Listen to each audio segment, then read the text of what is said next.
Welcome na naman po kayo sa ating panibagong video. Catch and cook na naman to. Kasama natin ang Raymine Glass and Aluminum Supply. Si Refe Albon. Ano nga ba ang putahin na ang gagawin natin ngayon? Ay syempre nilarang na pakul at halawig. Ayun ang mga sangkap. Ay madali lang yan. What's up mga ka-adventure? Ngayong araw magluluto tayo ng pakul. Yan, ganyan ang paghiwa ng pakul oh. Dahan-dahan lang para hindi naman kayo masugatan. Diba yung pakul ay matigas ang kanyang balat? Kaya pinakuluan lang natin ng 15 minutes para maging soft ang kanyang balat. Oh, syempre. You know, ang galing. Ano nga ba ang English name ng pakul? Ay, triggerfish. Alam nyo na yun. Grabe, ang taba ng triggerfish, no? Kung nakatikim na kayo ng mga nilarang, ay comment sa baba. At comment nyo na rin kung saan tagasan kayo para malaman namin kung saan umabot ang video na to. Sa paghiwa ng ulo, ganyan lang oh. Madali lang naman. You know, at hiwain na rin natin ang halawig.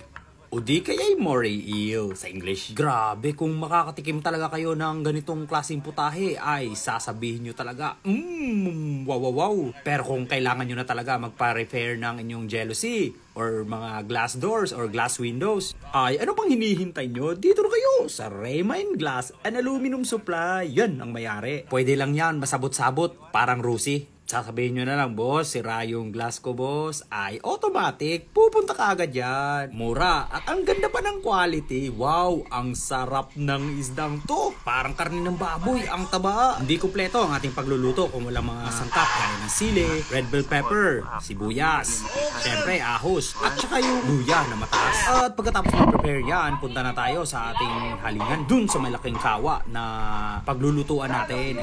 At kumpleto pa rin ang ating team, ang Bubu Boys. Basta kainan ng mga isdang labas ay mga Bubu Boys yan. Yan na rin ng sibuyas. Ang bango naman. At pag naluto na ang mga sangkap ay nilagay na natin ang ating mga karne. Medyo kumulo na. Lagyan na rin ng asin. At syempre yung Sprite para naman matamis-tamis na malasa. Medyo kumukulo na. Ay, grabe. Ang sarap tingnan, no? Kapag medyo malambot na yung karne, ay ilagay na yung gata.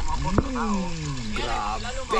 Nakakapanglaway talaga. Sa totoo lang ha, ngayon lang talaga ako nakatikim ng ganitong putahe. Habang kumukulo na, lagyan na rin ng red bell pepper. Mekos na yan para masagol talaga lahat. Or mekos-mekos mo na. At ang panghuling sangkap sa araw na to ay black beans. Ayun. Pero pag nakaabot na kayo sa video na to, ibig sabihin na nag-enjoy kayo sa panonood ng ating videos. Kaya share naman dyan. Pwede din kayo mag-heart at pwede din kayo mag-like.